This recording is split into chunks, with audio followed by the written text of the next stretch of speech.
ഇനി നമുക്ക് ethics in ഏതിലേക്ക് നോക്കാം? എത്തിക്സ് ഇൻ മാർക്കറ്റിംഗ് നോക്കാം അല്ലേ. അപ്പോൾ എത്തിക്സ് ഇൻ മാർക്കറ്റിംഗ് നമുക്കറിയാം, ഓർഗനൈസേഷനെ സംബന്ധിച്ചിടത്തോളം മാർക്കറ്റിംഗ് എന്ന് പറയുന്നതും ഒരു ഇമ്പോർട്ടൻ്റ് ആയിട്ടുള്ള സെഗ്മെൻ്റ് ആണെന്ന് നമുക്കറിയാം അല്ലേ. അപ്പോൾ മാർക്കറ്റിങ്ങിലും നമ്മൾ എന്ത് ചെയ്യണം? മോറൽ പ്രിൻസിപ്പിൾസ് അപ്ലൈ ചെയ്യേണ്ടതായിട്ടുണ്ട്. അങ്ങനെ മോറൽ പ്രിൻസിപ്പിൾസ് മാർക്കറ്റിങ്ങിലും കൂടെ അപ്ലൈ ചെയ്താൽ മാത്രമേ നമുക്ക് എന്ത് ചെയ്യാൻ വേണ്ടിയിട്ട് പറ്റുള്ളൂ? നല്ല രീതിയിൽ പ്രൊഡക്റ്റ് വിൽക്കാൻ വേണ്ടിയിട്ട് പറ്റുള്ളൂ. അപ്പോൾ അല്ലാത്ത കുറേ ആക്ടിവിറ്റീസ് ഇവിടെ കാണാൻ വേണ്ടിയിട്ട് പറ്റും, മാർക്കറ്റിങ്ങിൽ നമുക്ക് കാണാൻ വേണ്ടിയിട്ട് പറ്റും. ഒന്ന് പ്രൈസിങ്ങുമായി ബന്ധപ്പെട്ടതാണ്. അതായത് ഹയർ പ്രൈസ്, അതായത് എന്താ, ഒരു പ്രൊഡക്റ്റിന് അനുയോജ്യമല്ലാത്ത തരത്തിൽ, അതായത് ഹയർ പ്രൈസിങ് എന്ന് പറയുന്നത് മാർക്കറ്റിങ്ങുമായി ബന്ധപ്പെട്ട ഒരു അണത്തിക്കലായിട്ടുള്ള പ്രൈസാണ്. Price discrimination and price skimming എന്ന് പറയുന്നത്. സ്കിമ്മിങ് ഒക്കെ നിങ്ങൾക്ക് അറിയാവുന്ന കാര്യമാണ്, ഡിസ്ക്രിമിനേഷനും അറിയാവുന്ന കാര്യമാണ്. അതായത് വിവേചനപരമായ രീതിയിൽ പണം, ഒരു സ്ഥലത്ത് ഒരു രൂപ അല്ലെങ്കിൽ ഒരു വില, മറ്റൊരു സ്ഥലത്ത് മറ്റൊരു വില, അങ്ങനെ പ്രൈസിങ് നടത്തുന്നത് മാർക്കറ്റിങ്ങുമായി ബന്ധപ്പെട്ടിട്ടുള്ള ഒരു ഇഷ്യൂ ആണെന്ന് നമ്മൾ മനസ്സിലാക്കേണ്ടതായിട്ടുണ്ട്. പിന്നീട് മാനിപ്പുലേഷൻ ഓഫ് സപ്ലൈ, അതായത് നമ്മളിപ്പോൾ ഏതെങ്കിലും സാധനം ഉണ്ടാക്കിയിട്ട് നമ്മളത് എന്ത് ചെയ്യുന്നു? നമ്മളത് സപ്ലൈ ചെയ്യാതെ, അല്ലെങ്കിൽ നമ്മൾ അനധികൃതമായിട്ട് വേറൊരു ഫേമിൻ്റെ സാധനം നമ്മൾ ഉണ്ടാക്കിയിട്ട് അത് നമ്മൾ സപ്ലൈ ചെയ്യുന്നു. അല്ലെങ്കിൽ എക്സ്ക്ലൂസീവ് ഡീലിംഗ് അറേഞ്ച്മെൻറ്റ്സ്, അതായത് ഡയറക്റ്റായിട്ട് എന്ത് ചെയ്യുന്നു? നമ്മൾ ആൾക്കാരുമായിട്ട് അറേഞ്ച്മെൻറ്റ് ചെയ്യുന്നു. അങ്ങനെയുള്ള കാര്യങ്ങളൊക്കെ പ്രശ്നങ്ങളാണ്. മിസ്ലീഡിങ് അഡ്വർടൈസ്മെൻറ്റ്, തെറ്റായ രീതിയിൽ നമ്മുടെ പ്രൊഡക്റ്റിനെ കുറിച്ചിട്ട് കൊടുക്കുന്നത്, പരസ്യങ്ങൾ കൊടുക്കുന്നത്. പിന്നീട് കണ്ടൻറ്റ് ഓഫ് അഡ്വർടൈസ്മെൻറ്റ്, അശ്ലീലപരമായിട്ട് അല്ലെങ്കിൽ നെഗറ്റീവായിട്ടുള്ള, ഇപ്പോൾ ഒരു ഡ്രഗ്സിനെ കുറിച്ചിട്ടൊക്കെ പരസ്യങ്ങൾ നിങ്ങൾ കണ്ടിട്ടുണ്ടാവും അല്ലേ. അപ്പോൾ അങ്ങനെയുള്ള പരസ്യങ്ങളൊക്കെ ഇപ്പം നമ്മൾ അശ്ലീല ചൊവയൊക്കെയുള്ള പരസ്യങ്ങളൊക്കെ ഉണ്ട്. അപ്പോൾ അതൊക്കെ എത്തിക്കലായിട്ടുള്ള പ്രാക്ടീസസ് അല്ല എന്നാണ് പറയുന്നത്. പിന്നെ ചിൽഡ്രൻ ആൻഡ് മാർക്കറ്റിംഗ്, കുട്ടികളെ മാത്രം മുന്നിൽ കണ്ടിട്ട് ചില സ്ഥാപനങ്ങൾ പ്രവർത്തിക്കുന്നു, ചില പ്രൊഡക്റ്റുകൾ ഇറക്കുന്നുണ്ട്. അപ്പോൾ അങ്ങനെയുള്ളത് ചിൽഡ്രൻ ഓറിയൻറ്റഡ് ആയിട്ട് ചെയ്യാം, പക്ഷേ അവരെ മിസ്യൂസ് ചെയ്യുന്ന രീതിയിൽ ചെയ്യുന്നത് എത്തിക്കലായിട്ടുള്ള കാര്യമല്ല എന്നാണ് പറയുന്നത്. ബ്ലാക്ക് മാർക്കറ്റ്, അതായത് കരിഞ്ചന്ത നടത്തൽ, സാധനം കുറേ പൂഴ്ത്തി വെച്ചിട്ട് ഡിമാൻഡ് ഉണ്ടാക്കിയിട്ട് അത് കച്ചവടം ചെയ്യില്ല, അതായത് യഥാർത്ഥ പ്രൈസിനല്ലാതെ ഹൈ പ്രൈസിന് കച്ചവടം ചെയ്യുന്നത്. ബ്ലാക്ക് മാർക്കറ്റിംഗ്, ഗ്രേ മാർക്കറ്റിംഗ്, അങ്ങനെയുള്ള സംവിധാനങ്ങളൊക്കെ മാർക്കറ്റിങ്ങുമായി ബന്ധപ്പെട്ടിട്ട് എത്തിക്കലല്ലാത്ത പ്രാക്ടീസസ് ആണെന്നാണ് പറയുന്നത്. ഇനി പ്രൊഡക്ഷനിൽ നമ്മൾ എന്ത് ചെയ്യേണ്ടതായിട്ടുണ്ട്? എത്തിക്സ് ഫോളോ ചെയ്യേണ്ടതായിട്ടുണ്ട്. അപ്പോൾ പ്രൊഡക്ഷൻ എന്ന് പറയുന്ന, അല്ലെങ്കിൽ പ്രൊഡക്ഷൻ പ്രോസസ്സിൽ നമ്മളൊരു തെറ്റായ കാര്യങ്ങളും ചേർക്കാൻ വേണ്ടിയിട്ട് പാടില്ല അല്ലേ. പക്ഷേ ചില രീതിയിലുള്ള പ്രശ്നങ്ങൾ യൂഷ്വലി ആയിട്ട് പ്രൊഡക്ഷൻ പ്രോസസ്സുമായി ബന്ധപ്പെട്ടിട്ട് ഉണ്ടാകാറുണ്ട് എന്നുള്ളതാണ് പറയുന്നത്. അപ്പോൾ പ്രൊഡക്ഷൻ പ്രോസസ്സുമായി ബന്ധപ്പെട്ടിട്ടുണ്ടാകുന്ന ഇങ്ങനെയുള്ള ഈ ഡിലേമാസ്, അല്ലെങ്കിൽ ഇങ്ങനെയുള്ള കോൺഫ്ലിക്റ്റുകൾ, അല്ലെങ്കിൽ ഇങ്ങനെയുള്ള പ്രശ്നങ്ങൾ എന്ത് ചെയ്യുന്നുണ്ട്? അത് പ്രൊഡക്റ്റിനെ തന്നെ ബാധിക്കുകയും കൺസ്യൂമേഴ്സിനെയും സൊസൈറ്റിനെയും തന്നെ ബാധിക്കുകയൊക്കെ ചെയ്യാറുണ്ട് അല്ലേ. അപ്പോൾ നമുക്ക് മാഗീൻ്റെ ഒക്കെ പ്രശ്നം, ലെഡിൻ്റെ അളവ് കൂടുതലാണെന്നൊക്കെ പറഞ്ഞിട്ട് കുറച്ച് കാലം മുമ്പേ ഉണ്ടായ പ്രശ്നങ്ങളൊക്കെ അതിന് വലിയ ഉദാഹരണങ്ങളാണ്. ഓക്കെ, അപ്പോൾ പ്രൊഡക്ഷനുമായി ബന്ധപ്പെട്ടിട്ടുള്ള ചില പ്രശ്നങ്ങൾ ഏതൊക്കെയാണെന്ന് നമുക്ക് നോക്കാം. ഒന്ന്, ഡിഫക്റ്റീവും അഡിക്റ്റീവ് ആൻഡ് ഇൻഹെറൻ്റ്ലി ഡേഞ്ചറസ് ആയിട്ടുള്ള പ്രൊഡക്റ്റ്, അതായത് മോശം സാധനങ്ങൾ. പിന്നെ അഡിക്റ്റീവ്, ചില ഉൽപ്പന്നങ്ങൾ നമ്മൾ ഉപയോഗിച്ച് കഴിഞ്ഞാൽ വീണ്ടും വീണ്ടും ഉപയോഗിക്കാൻ നമുക്ക് പറ്റും. ചില പാൻ മസാലകൾ പോലെയുള്ള കാര്യങ്ങളൊക്കെ അത് നമുക്ക് വീണ്ടും വീണ്ടും ഉപയോഗിക്കാൻ വേണ്ടി തോന്നുന്ന ചില ഉൽപ്പന്നങ്ങൾ ഉണ്ടാക്കുന്നത്. ഡേഞ്ചറസ് ആയിട്ടുള്ള പ്രൊഡക്റ്റ്, നമ്മുടെ ശരീരത്തിന് വളരെ മോശകരമായിട്ടുള്ള ഉൽപ്പന്നങ്ങൾ, ഇതൊക്കെ ഉണ്ടാക്കുന്നത് അൺഎത്തിക്കലായിട്ടുള്ള പ്രാക്ടീസസ് ആണെന്നാണ് പറയുന്നത്. പിന്നെ ethical relations between the company and the environment include pollution, environment ethics and carbon emission trading. നമുക്കിപ്പം മംഗലാപുരം സൈഡിലൊക്കെ പോയി കഴിഞ്ഞാൽ, ബാംഗ്ലൂർ സൈഡിലൊക്കെ പോയി കഴിഞ്ഞാൽ പല ബിസിനസ് സ്ഥാപനങ്ങളും പ്രവർത്തിക്കുന്നതായിട്ട് കാണാം. ഈ ബിസിനസ് സ്ഥാപനങ്ങളിലൊക്കെ എന്ത് ചെയ്യുന്നുണ്ട്? ധാരാളം കാർബൺ ഡൈ ഓക്സൈഡുകൾ എമിറ്റ് ചെയ്യുന്നുണ്ട് അല്ലെ. ബിസിനസ് സ്ഥാപനങ്ങളിൽ പുക തുപ്പുന്നതൊക്കെ കാണാറില്ലേ. അതുകൂടാതെ പലതരത്തിലുള്ള pollution, water pollution, air pollution, sound pollution, soil pollution, ഇതൊക്കെ ബിസിനസ് സ്ഥാപനങ്ങൾ ചെയ്യുന്നുണ്ടല്ലേ അവരുടെ ഉൽപ്പന്നങ്ങൾ ഉണ്ടാക്കാൻ വേണ്ടിയിട്ട്. അതൊന്നും എത്തിക്കലായിട്ടുള്ള പ്രാക്ടീസ് അല്ല എന്നാണ് പറയുന്നത്. അതുകൂടാതെ പുതിയ ടെക്നോളജീസിൻ്റെ കടന്നുകയറ്റം പ്രൊഡക്ഷനുമായി ബന്ധപ്പെട്ട രീതിയിൽ അത് എന്ത് ചെയ്യുന്നുണ്ട്? നമുക്ക് കൂടുതൽ ദോഷം ചെയ്യുന്നുണ്ട്. അതായത് ഇപ്പോൾ സിന്തറ്റിക് ആയിട്ടുള്ള കുറേ ഉൽപ്പന്നങ്ങൾ ഉണ്ടാക്കുന്നുണ്ട് അല്ലേ, നാച്ചുറൽ എന്ന് പറഞ്ഞിട്ട്. ഇപ്പോൾ മാങ്ങേൻ്റെ രസമുള്ള ഡ്രിങ്ക്, അല്ലെങ്കിൽ പപ്പായൻ്റെ രസമില്ല ഡ്രിങ്ക് എന്നൊക്കെ പറഞ്ഞ് നിങ്ങൾ വാങ്ങിച്ച് കുടിക്കുന്നില്ലേ, അതൊക്കെ കൂടുതൽ ന്യൂ ടെക്നോളജീസ് ഉപയോഗിച്ചിട്ട് ചെയ്യുന്ന മോഡിഫൈഡ് ആയിട്ടുള്ള ഫുഡ് ഐറ്റംസ് ആണ്. ഓക്കെ, അതൊക്കെ അൺഎത്തിക്കലായിട്ടുള്ള പ്രാക്ടീസസ് എന്നാണ് പറയുന്നത്. ഇനി ലാസ്റ്റ് പറയുന്നത് പ്രൊഡക്റ്റ് ടെസ്റ്റിംഗ് എത്തിക്സ്. പല ഉൽപ്പന്നങ്ങളും മാർക്കറ്റിലേക്ക് എത്തുന്നത് ഒരു ടെസ്റ്റിങ്ങും കൂടാതെ തന്നെയാണ് എത്തുന്നത്. ഇപ്പോൾ നിങ്ങൾ ലോക്കലായിട്ട് വാങ്ങിച്ച് കഴിക്കുന്ന പല ഉൽപ്പന്നങ്ങൾ, ഇപ്പോൾ ചോക്ലേറ്റ് ആയാലും ഐസ് ആയാലും ഐസ്ക്രീം ആയാലും ഫുഡ് ഐറ്റംസ് ആയാലും സ്നാക്സ് ആയാലും ഇതൊക്കെ ടെസ്റ്റിംഗ് ഇല്ലാതെ കടന്നു വരുന്ന ഐറ്റംസാണ്. അപ്പോൾ അങ്ങനെ ടെസ്റ്റിംഗ് ഇല്ലാതെ കടന്നു വരുന്ന പല ഐറ്റംസും എത്തിക്സിന് എഗെയിൻസ്റ്റ് ആണെന്നാണ് പറയുന്നത്. കാരണം നമുക്കറിയില്ല ആ ഉൽപ്പന്നം കഴിച്ചു കഴിഞ്ഞാൽ നമ്മുടെ ശരീരത്തിനോ നമ്മുടെ ആരോഗ്യത്തിനോ വല്ല ദോഷവും വരുമോ എന്നുള്ളത് നമുക്ക് അറിയാത്ത കാര്യങ്ങളാണ്. അപ്പോൾ ഇതൊക്കെ പല ഓർഗനൈസേഷനിലും നടക്കുന്ന പ്രൊഡക്ഷനുമായി ബന്ധപ്പെട്ട് നടക്കുന്ന അൺഎത്തിക്കലായിട്ടുള്ള പ്രാക്ടീസസ് എന്നാണ് നമ്മൾ പറഞ്ഞുകൊണ്ടിരിക്കുന്നത്. അപ്പോൾ ഇത്രയൊക്കെ പറഞ്ഞു കഴിഞ്ഞാൽ സ്കോപ്പ് പറഞ്ഞു കഴിഞ്ഞു. 5 ഫീൽഡാണ് നമ്മൾ പറഞ്ഞു കഴിഞ്ഞത്, ഏതിൻ്റെ സ്കോപ്പുമായി ബന്ധപ്പെട്ട്, ഏതിൻ്റെ ബിസിനസ് എത്തിക്സുമായി ബന്ധപ്പെട്ടിട്ട്. ഇനി ഏരിയാസ് ഓഫ് ബിസിനസ് എത്തിക്സ് ആണ് നമ്മൾ പ്രധാനമായിട്ടും പറയാൻ വേണ്ടിയിട്ട് പോകുന്നത്. അതായത് ഏതൊക്കെ ഏരിയയിലാണ് ബിസിനസ് എത്തിക്സിന് സ്കോപ്പ് ഉള്ളതെന്നാണ് നമ്മൾ പഠിക്കാൻ വേണ്ടിയിട്ട് പോകുന്നത്. പ്രധാനമായും ബിസിനസ്സുമായി ബന്ധപ്പെട്ട് 2 തരത്തിലാണ് എത്തിക്സ് ഉള്ളത്. ഒന്ന് മാനേജീരിയൽ മിസ്ചീഫ് എന്നും 2 മോറൽ മെയ്സസ് എന്നാണ് പറയുന്നത്. അപ്പോൾ നമ്മുടെ മാഡ്സൺ ആൻഡ് ഷഫ്രിഡ്സിൻ്റെ ബുക്കിൽ എസെൻഷ്യൽസ് ഓഫ് ബിസിനസ് എത്തിക്സ് എന്നുള്ള 1990 പ്രസൻറ്റ് ചെയ്തിട്ടുള്ള ആ ബുക്കിൽ പറയുന്നുണ്ട് മാനേജീരിയൽ മിസ്ചീഫ് എന്താണെന്നുള്ളത്. മാനേജീരിയൽ മിസ്ചീഫ് എന്ന് വെച്ചാൽ വികൃതി, കുസൃതി എന്നൊക്കെ പറയുമല്ലേ. അപ്പോൾ അത് എന്താ മാനേജീരിയൽ മിസ്ചീഫ് എന്ന് അദ്ദേഹം പറയുന്നത് ഇങ്ങനെയാണ്: ഇല്ലീഗലായിട്ട്, നിയമപരമല്ലാതെ, അൺഎത്തിക്കലായിട്ട്, ധാർമ്മികപരമല്ലാത്ത or questionable practices of individual managers or organisation അല്ലേ. ഓർഗനൈസേഷൻസിലെ മാനേജേഴ്സ് നിയമപരമല്ലാതെ ധാർമ്മികപരമല്ലാതെ ചെയ്യുന്ന എന്ത് കാര്യങ്ങളെയും നമ്മൾ എന്ത് പറയുന്നു? മാനേജീരിയൽ മിസ്ചീഫ് എന്ന് പറയുന്നു അല്ലേ. അപ്പോൾ അങ്ങനെയുള്ള പെരുമാറ്റങ്ങൾ ആരുടെ ഭാഗത്തു നിന്നുള്ള മാനേജേഴ്സിൻ്റെ ഭാഗത്തു നിന്നുള്ള അങ്ങനെയുള്ള പെരുമാറ്റങ്ങൾക്ക് യാതൊരുവിധ മാപ്പും അർഹിക്കുന്നില്ല എന്നുള്ളതാണ് അദ്ദേഹം പറയുന്നത്. അപ്പോൾ പലരും വിശ്വസിക്കുന്ന ഒരു കാര്യം ഇങ്ങനെയാണ്, ഈ ബിസിനസ് എത്തിക്സ് എന്ന് പറയുന്നത് ഒരു മതപ്രഭാഷണം പോലെ, പ്രീച്ചിങ് പോലെയാണെന്നാണ് പറയുന്നത്. എന്താണ് ശരി, എന്താണ് തെറ്റ് എന്ന് പറയുന്നത് മാത്രമാണ് ബിസിനസ് എത്തിക്സ് എന്നാണ് പല ആൾക്കാരും തെറ്റിദ്ധരിക്കുന്നത് അല്ലേ. പക്ഷേ അങ്ങനെയല്ല അല്ലേ. ബിസിനസ്സിനെ സംബന്ധിച്ചിടത്തോളം business ethics are the clear indication of business that what is wrong and what is right അല്ലേ. ബിസിനസ്സിനെ സംബന്ധിച്ചിടത്തോളം ഒരു ക്ലിയർ ഇൻഡിക്കേഷനാണ്. ബിസിനസ്സിനെ സംബന്ധിച്ചിടത്തോളം എന്താണ് ശരി, എന്താണ് തെറ്റ് എന്ന് പറയുന്ന ഒരു ക്ലിയർ ഇൻഡിക്കേഷൻ മാത്രമാണ്, അല്ലെങ്കിൽ അങ്ങനെയാണ് ഇതിനെ നമ്മൾ കാണേണ്ടത്, ബിസിനസ് എത്തിക്സിനെ നമ്മൾ കാണേണ്ടതെന്നാണ് മാനേജീരിയൽ മിസ്ചീഫിൽ പറയുന്നത്. രണ്ടാമത്തെ മോറൽ മെയ്സസ് എന്ന് വെച്ചാൽ ധാർമ്മികപരമായിട്ടുള്ള കുരുക്ക് വഴി. അതായത് ബിസിനസ് എത്തിക്സിൻ്റെ വലിയൊരു ബ്രോഡായിട്ടുള്ള ഒരു ഏരിയയാണ് മോറൽ മെയ്സസ് എന്ന് പറയുന്നത്. മോറൽ മെയ്സസ് എന്ന് പറയുന്നത് എത്തിക്കലായിട്ടുള്ള പല പ്രശ്നങ്ങളുമാണ്. അതായത് നമ്മൾ ഡെയിലി റുട്ടീനായിട്ട് മാനേജേഴ്സ് സോൾവ് ഔട്ട് ചെയ്യേണ്ട മാനേജീരിയലുമായി ബന്ധപ്പെട്ട് അല്ലെങ്കിൽ എത്തിക്സുമായി ബന്ധപ്പെട്ടുള്ള ചില ഡെയിലി പ്രോബ്ലംസിനെയാണ് നമ്മൾ മോറൽ മെയ്സസ് എന്ന് പറയുന്നത്. അപ്പോൾ അങ്ങനെയുള്ള കാര്യങ്ങൾ വലിയ തരത്തിലേക്കുള്ള തർക്കങ്ങളിലേക്ക്, കോൺഫ്ലിക്റ്റിലേക്ക് നയിക്കാനുള്ള സാധ്യതകളുണ്ട് എന്നുള്ളതാണ് പറയുന്നത്. നമ്മുടെ വിഭവങ്ങൾ തെറ്റായ രീതിയിൽ ഉപയോഗിക്കാനും അവിടെ കോൺട്രാക്റ്റിന് മിസ്മാനേജ്മെൻറ്റും എഗ്രിമെൻറ്റ്സിന് മിസ്മാനേജ്മെൻറ്റൊക്കെ ഉണ്ടാകാനുള്ള സാധ്യതയുണ്ട്. ഇതുമായി ബന്ധപ്പെട്ട് മോറൽ മെയ്സസുമായി ബന്ധപ്പെട്ട് എന്നുള്ളതാണ് ഇവിടെ പറയുന്ന പ്രധാനപ്പെട്ടിട്ടുള്ള കാര്യം എന്ന് പറയുന്നത്. ഓക്കെ, ഇനി നെക്സ്റ്റ് നമ്മൾ പറയാൻ വേണ്ടിയിട്ട് പോകുന്നത് ഡിറ്റർമിനൻസ് ഓഫ് ബിസിനസ് എത്തിക്സ് എന്നുള്ളതാണ് നമ്മൾ പറയാൻ വേണ്ടിയിട്ട് പോകുന്നത്.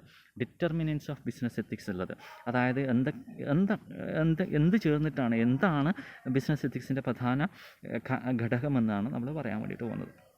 ഒന്നാമത്തെ പറയുന്നത് ethical standards and values prescribed for a manager by his superior അല്ലേ. ഒരു സുപ്പീരിയർ എന്ത് ചെയ്യുന്നുണ്ട്, ഒരു സുപ്പീരിയർക്ക് അല്ലെങ്കിൽ ethical standards and values prescribed for a manager അല്ലേ. ഒരു മാനേജർക്ക് കൊടുക്കുന്നു, ആര്, സുപ്പീരിയർ എന്താണ് ഇത്തരത്തിലുള്ള ധാർമ്മികപരമായിട്ടുള്ള അടിസ്ഥാനം അല്ലെങ്കിൽ മൂല്യങ്ങളൊക്കെ ഇവിടെ കൊണ്ടുവരണമെന്ന് ഒരു സുപ്പീരിയർ മാനേജർക്ക് പറഞ്ഞു കൊടുക്കുന്നു. 2, the managers personal code of conduct, ഒരു ഓർഗനൈസേഷനിലെ പൊതുവെയുള്ള മാനേജറുടെ പ്രവർത്തന ശൈലി. 3, the policies and philosophy of the organisation it self, ആ ഓർഗനൈസേഷൻ്റെ ഫിലോസഫി എന്താണ്, ആ ഓർഗനൈസേഷൻ നയങ്ങൾ എന്താണ്, അതാണ് ഓർഗനൈസേഷനകത്ത് ബിസിനസ് എത്തിക്സിനെ സ്വാധീനിക്കുന്ന വേറൊരു ഘടകം എന്ന് പറയുന്നത്. ലാസ്റ്റ് പറയുന്നത് ethical climate of the society. ആ ബിസിനസ് ഓർഗനൈസേഷൻ സ്ഥിതി ചെയ്യുന്ന സമൂഹത്തിൻ്റെ എത്തിക്കൽ ധാർമ്മിക സ്വഭാവം എങ്ങനെയാണ്, അതിനെ അടിസ്ഥാനപ്പെടുത്തിയിട്ടായിരിക്കും ആ ബിസിനസ് ഓർഗനൈസേഷൻ്റെയും എത്തിക്സ് എന്ന് പറയുന്നത്. അപ്പോൾ പ്രധാനമായിട്ടും 4 തരത്തിലുള്ള ഡിറ്റർമിനൻസ് ആണ് ഏതിനുള്ളത്, ബിസിനസ് എത്തിക്സിനുള്ളതെന്ന് നമ്മൾ മനസ്സിലാക്കാം. ഇനി നെക്സ്റ്റ് ആണ് പറയുന്നത് ഫാക്ടേഴ്സ് ഇൻഫ്ലുവൻസിങ് ബിസിനസ് എത്തിക്സ്. എന്തൊക്കെ ഘടകങ്ങളാണ് ബിസിനസ് എത്തിക്സിനെ സ്വാധീനിക്കുന്നതെന്ന് നമുക്ക് നോക്കാം. അപ്പോൾ നമ്മുടെ ബിസിനസ് ലീഡേഴ്സ്, അതായത് ഓണേഴ്സ് ഓഫ് ദി ബിസിനസ് എന്ത് ചെയ്യണം, എത്തിക്കൽ ഇഷ്യൂസിനെ കുറിച്ച് നല്ല അറിവും ബോധമുള്ള ആൾക്കാരായിരിക്കണം എന്നാണ് പറയുന്നത്. അവരെന്ത് ചെയ്യണം, അവരുടെ സ്വയം തന്നെ ഒരു റെഗുലേഷൻസ് ഉണ്ടാക്കിയെടുക്കുകയും അതിലൂടെ ഓർഗനൈസേഷന് വേണ്ട നല്ലൊരു മാറ്റം കൊണ്ടുവരാൻ അവർക്ക് സാധിക്കുകയും വേണം, അല്ലേ. അതുകൂടാതെ പലതരത്തിലുള്ള ഘടകങ്ങളും നമുക്ക് ബിസിനസ് എത്തിക്സുമായി ബന്ധപ്പെട്ട് പറയാനുണ്ട്. ഒന്ന്, പേഴ്സണൽ കോഡ് ഓഫ് എത്തിക്സ്, അല്ലേ. ഓരോ വ്യക്തിയെ സംബന്ധിച്ചിടത്തോളം ഒരു കോഡ് ഓഫ് എത്തിക്സ് ഉണ്ടാവണം. ഓരോരാൾക്കും ഒരു എത്തിക്സ് ഉണ്ടാകണമെന്നാണ് പറയുന്നത് ഓർഗനൈസേഷനിലെ ഓരോരാൾക്കും, അല്ലേ. A man's personal code of ethics that we consider as moral is A primary responsible factor influencing his behaviour. അവിടെ പറയുന്ന കാര്യം എന്താ, ഓരോ വ്യക്തിക്കും ഓരോ തരത്തിലുള്ള എത്തിക്സ് ഉണ്ടാകണം, അതാണ് അയാളുടെ സ്വഭാവത്തിൻ്റെ പ്രധാന ഘടകമെന്നാണ് പറയുന്നത്. 2 പറയുന്നത് ലെജിസ്ലേഷനാണ്. നമ്മുടെ ഓരോ രാജ്യത്തെ ഗവൺമെൻറ്റിനും എന്ത് ചെയ്യാൻ വേണ്ടിയിട്ട് പറ്റും, പലതരത്തിലുള്ള നിയമങ്ങൾ കൊണ്ടുവരാൻ വേണ്ടിയിട്ട് പറ്റും ബിസിനസ്സുമായി ബന്ധപ്പെട്ടിട്ട്. അപ്പോൾ എന്താണ് എത്തിക്കൽ അല്ലെങ്കിൽ എന്താണ് അൺഎത്തിക്കൽ എന്നുള്ള കാര്യങ്ങൾ ആർക്ക് തീരുമാനിക്കാൻ വേണ്ടിയിട്ട് പറ്റും, ഒരു രാജ്യത്തെ ഗവൺമെൻറ്റിന് തീരുമാനിക്കാൻ വേണ്ടിയിട്ട് പറ്റും. ഏതിലൂടെ തീരുമാനിക്കാൻ വേണ്ടിയിട്ട് പറ്റും, ആ ഗവൺമെൻറ് കൊണ്ടുവരുന്ന നിയമങ്ങളിലൂടെ കൊണ്ടുവരാൻ വേണ്ടി അല്ലെങ്കിൽ മനസ്സിലാക്കി കൊടുക്കാൻ വേണ്ടിയിട്ട് പറ്റും, അല്ലേ. അപ്പോൾ ഗവൺമെൻറ്റാണ് 2ാമത്തെ ഫാക്ടർ എന്ന് പറയുന്നത്. 3ാമത്തെ പറയുന്നത് ഗവൺമെൻറ് റൂൾസ് ആൻഡ് റെഗുലേഷൻ. ഗവൺമെൻറ്റുമായി ബന്ധപ്പെട്ട നിയമങ്ങളും നിയമ നടപടികളും എന്ത് ചെയ്യുന്നുണ്ട്, നമ്മുടെ ബിസിനസ് എത്തിക്സിനെ സ്വാധീനിക്കുന്നുണ്ട് എന്നാണ് പറയുന്നത്, അല്ലേ. അപ്പോൾ ഒരു ജോലി സ്ഥലത്തിൻ്റെ അവിടുത്തെ വർക്കിംഗ് കണ്ടീഷൻ, പ്രൊഡക്റ്റിൻ്റെ സേഫ്റ്റി, അവിടെ നിർബന്ധമായും കൊടുക്കേണ്ട ചില വാണിങ്ങുകളൊക്കെ ഉണ്ട്. സ്റ്റാറ്റ്യൂട്ടറി വാണിങ്സൊക്കെ ഓർഗനൈസേഷനിൽ കൊടുക്കേണ്ടതായിട്ടുണ്ട്. അപ്പോൾ അങ്ങനെയുള്ള വാണിങ്ങുകൾ കൊടുക്കുന്നുണ്ടോ, അപ്പോൾ ഇങ്ങനെയുള്ള ഗൈഡ് ലൈൻസൊക്കെ ആര് കൊടുക്കേണ്ടതാണ്, ഗവൺമെൻറ് കൊടുക്കേണ്ടതാണ്. ഇത് തീർച്ചയായിട്ടും ആരെ അക്സെപ്റ്റ് ചെയ്യേണ്ടതാണ്, നമ്മുടെ ബിസിനസ്സുകാർ അക്സെപ്റ്റ് ചെയ്യേണ്ടതാണ്, അല്ലേ. അത് എന്തായിട്ട് മാറ്റേണ്ടതാണ്, ഒരു റെക്കഗ്നൈസ്ഡ് സ്റ്റാൻഡേർഡായിട്ട് മാറ്റി കൊണ്ടുവരേണ്ടതായിട്ടാണ് പറയുന്നത്. അതും അപ്പോൾ ഗവൺമെൻറ് നിയമങ്ങളും നിയമാവലികളും ഒരു ഫാക്ടറാണ് ഇതിൻ്റെ ബിസിനസ് എത്തിക്സിൻ്റെ എന്നാണ് പറയുന്നത്. ഇനി നെക്സ്റ്റ് ആണ് പറയുന്നത് എത്തിക്കൽ കോഡ് ഓഫ് ദി കമ്പനി, അല്ലേ. അപ്പോൾ ഒരു കമ്പനി വളർന്നുകൊണ്ടിരിക്കുന്ന സമയത്ത് അതിൻ്റെ എത്തിക്കൽ സ്റ്റാൻഡേർഡ്സും എന്ത് ചെയ്യുന്നുണ്ട്, വളർന്നുകൊണ്ടിരിക്കുന്നുണ്ട്, അല്ലേ. അപ്പോൾ ഏതെങ്കിലും തരത്തിലുള്ള ഒരു അൺഎത്തിക്കലായിട്ടുള്ള ബിഹേവിയറിൽ ഒരു കോഡ് ഓഫ് കണ്ടക്റ്റ് കമ്പനീൻ്റെ ഭാഗത്തു നിന്ന് ഉണ്ടായിക്കഴിഞ്ഞാൽ, അല്ലേ, കമ്പനീൻ്റെ ഭാഗത്തുനിന്ന് ഉണ്ടായിക്കഴിഞ്ഞാൽ എന്ത് ചെയ്യും, ആ കമ്പനീനെ തന്നെ റെപ്യൂട്ടേഷൻ അല്ലെങ്കിൽ അതിൻ്റെ സൽപ്പേര് എന്ത് ചെയ്യും, അത് ഇല്ലാതാക്കി കളയുമെന്നാണ് പറയുന്നത്. അപ്പോൾ എന്ത് ചെയ്യണം, ഒരു വ്യക്തമായ രീതിയിലുള്ള ഗൈഡ് ലൈൻസ് സബോർഡിനേറ്റ്സിന് ഓർഗനൈസേഷനകത്ത് ഉണ്ടാക്കിയെടുത്ത് ആ സബോർഡിനേറ്റ്സ് കൃത്യമായ രീതിയിൽ സപ്ലൈ ചെയ്യാൻ വേണ്ടിയിട്ട് ആർക്ക് സാധിക്കണം, ഓർഗനൈസേഷന് സാധിക്കണമെന്നാണ് പറയുന്നത്. ഇനി നെക്സ്റ്റ് പോയിൻ്റാണ് പറയുന്നത് സോഷ്യൽ പ്രഷേഴ്സ്, സമൂഹത്തിൽ നിന്നുള്ള സമ്മർദ്ദങ്ങൾ, അല്ലേ. അപ്പോൾ നമ്മുടെ ബിസിനസ്സിൻ്റെ എത്തിക്സിനെ ഇൻഫ്ലുവൻസ് ചെയ്യുന്ന അല്ലെങ്കിൽ അതിനെ സ്വാധീനിക്കുന്ന ഒരു ഘടകമാണ് സൊസൈറ്റി എന്ന് പറയുന്നത്, സമൂഹം എന്ന് പറയുന്നത്, അല്ലേ. അപ്പോൾ ഒരു കമ്പനി ഇപ്പോൾ ഒരു സബ്സ്റ്റാൻഡേർഡായിട്ട് ഒരു നല്ല ക്വാളിറ്റി ഇല്ലാത്ത പ്രൊഡക്റ്റ് വിൽക്കുകയാണ്, അപ്പോൾ എന്താ അതിനർത്ഥം, അത് അൺഎത്തിക്കലായിട്ടാണ് കാര്യങ്ങൾ ചെയ്യുന്നതെന്ന്, അല്ലേ. അപ്പോൾ എന്ത് ചെയ്യും, സ്വതവേ ആ സാധനം വാങ്ങിക്കുന്ന കസ്റ്റമേഴ്സ് ആ കമ്പനിക്ക് എതിരായിട്ട് മാറി, അല്ലെങ്കിൽ പിന്നീട് ആ കമ്പനീൻ്റെ സാധനം വാങ്ങാൻ വേണ്ടിയിട്ട് അവർക്ക് പറ്റില്ല, അല്ലേ, അവർ ചെയ്യൂല. അപ്പോൾ അതെന്താണ്, അതൊരു പ്രഷറാണ്, അല്ലേ. ആർക്കുള്ള പ്രഷർ, ആ കമ്പനിക്കുള്ള പ്രഷർ. എന്താണ് ആ കമ്പനിക്കുള്ള പ്രഷർ, സൊസൈറ്റി സാധനങ്ങൾ വാങ്ങുന്നില്ല, ആ കമ്പനിക്കെതിരെ മോശം അഭിപ്രായം പറയുന്നു. അപ്പോൾ കമ്പനി എന്തുണ്ടാക്കും, ഒരു എത്തിക്കൽ ബിഹേവിയർ ഉണ്ടാക്കും, സബ്സ്റ്റാൻഡേർഡ് പ്രൊഡക്റ്റിനെ മാറ്റിയിട്ട് സ്റ്റാൻഡേർഡ് പ്രൊഡക്റ്റ് ഉണ്ടാക്കാൻ വേണ്ടിയിട്ട് അവർ തയ്യാറാകും. അപ്പോൾ സൊസൈറ്റി എന്ത് ചെയ്യുന്നുണ്ട്, നമ്മുടെ കമ്പനീൻ്റെ എത്തിക്കൽ അല്ലെങ്കിൽ ബിസിനസ് എത്തിക്സിനെ സ്വാധീനിക്കുന്ന ഒരു ഘടകമാണെന്നാണ് പറയുന്നത്. ഇനി നെക്സ്റ്റ് ഘടകം ലാസ്റ്റ് വൺ പറയുന്നത് ethical climate of the industry.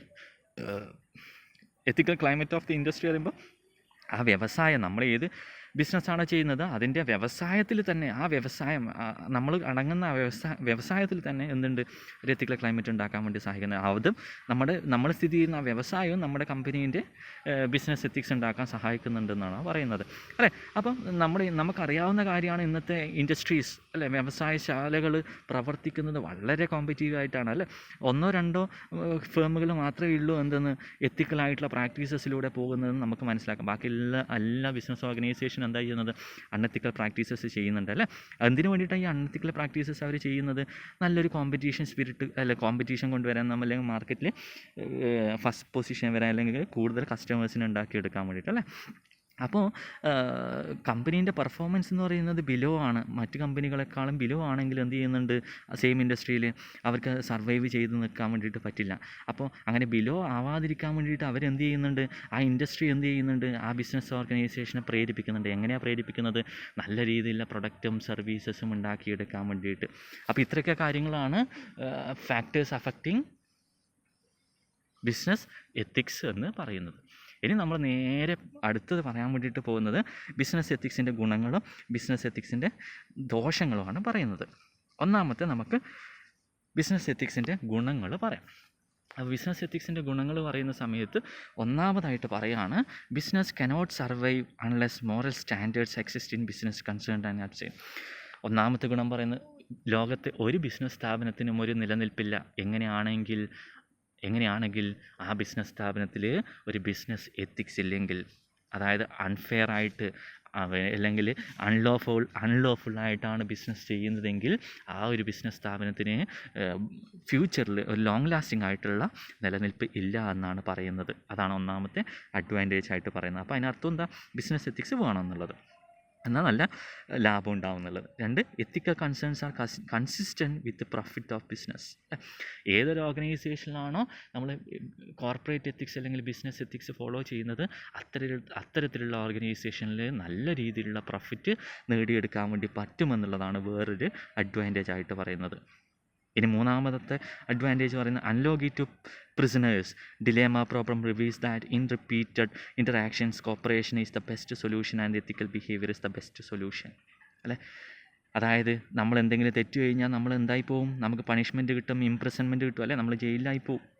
അപ്പോൾ പറയുന്ന കാര്യം എന്താ, നമ്മൾ നല്ല കോപ്പറേഷൻ ഉണ്ടാക്കിയെടുക്കണം. കോപ്പറേഷനാണ് best solution and ethical behaviour is the best solution എന്ന് പറയുന്നത്. എത്തിക്കലായിട്ടാണ് നമ്മൾ ബിഹേവിയർ ചെയ്യുന്നതെങ്കിൽ, അൺലോഫുള്ളായിട്ടല്ല നമ്മൾ ബിസിനസ് ചെയ്യുന്നതെങ്കിൽ നമുക്ക് എന്തുണ്ടാവും, സസ്റ്റൈനബിൾ ആയിട്ടുള്ള ഒരു എക്സിസ്റ്റൻസ് ഉണ്ടാവും. നമ്മൾ ഒരിക്കലും ഇംപ്രിസൺമെൻറ്റോ പെനാൽറ്റിയോ അല്ലെങ്കിൽ അങ്ങനെയുള്ള പണിഷ്മെൻറ്റിലൊന്നും നമുക്ക് പെടേണ്ടി വരില്ല എന്നാണ് വേറൊരു അഡ്വാൻറ്റേജ് ആയിട്ട് പറയുന്നത് അല്ലേ.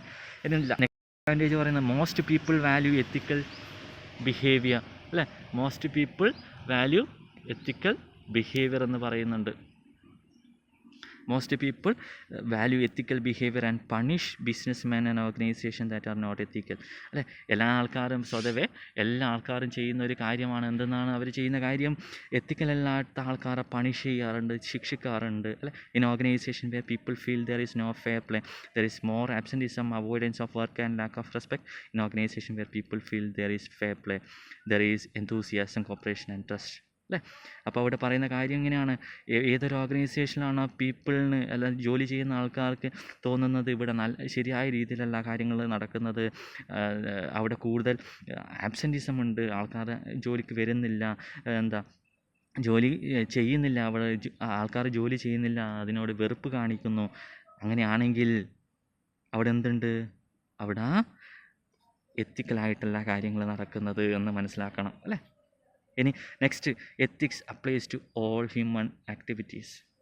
മനുഷ്യനുമായി ബന്ധപ്പെട്ട എല്ലാ പ്രവർത്തനങ്ങളിലും നമുക്ക് എന്ത് ചെയ്യാൻ വേണ്ടിയിട്ട് പറ്റും, ബിസിനസ് എത്തിക്സ് അപ്ലൈ ചെയ്യാൻ വേണ്ടിയിട്ട് പറ്റും. അതാണ് വേറൊരു അഡ്വാൻറ്റേജ് ആയിട്ട് നമുക്ക് പറയാനുള്ളത്. ഓക്കെ, മനുഷ്യരാശിയുമായി ബന്ധപ്പെട്ട എല്ലാ കാര്യങ്ങളിലും നമുക്ക് എന്ത് ചെയ്യാൻ വേണ്ടിയിട്ട് പറ്റും, ബിസിനസ് എത്തിക്സ് അപ്ലൈ ചെയ്യാൻ വേണ്ടിയിട്ട് പറ്റും. ഇനി next advantage, business cannot survive without ethics. ബിസിനസ്സിന് ഒരിക്കലും എത്തിക്സ് ഇല്ലാതെ മുന്നോട്ട് പോകാൻ വേണ്ടിയിട്ട് പറ്റില്ല. Next advantage, customers, employees and people in general care about ethics. നമ്മുടെ കസ്റ്റമേഴ്സ്, ഉപഭോക്താവിനെ സംബന്ധിച്ചായാലും നമ്മുടെ ഓർഗനൈസേഷൻ ജോലി ചെയ്യുന്ന എംപ്ലോയീസിനെ സംബന്ധിച്ചിടത്തായാലും അല്ലെങ്കിൽ നമുക്ക് ചുറ്റുമുള്ള സൊസൈറ്റിനെ സംബന്ധിച്ചിടത്തായാലും അവരെല്ലാം ആഗ്രഹിക്കുന്നത് എത്തിക്സ് ആണ്. Studies suggest that ethics does not detract from profit and seems to contribute to profit.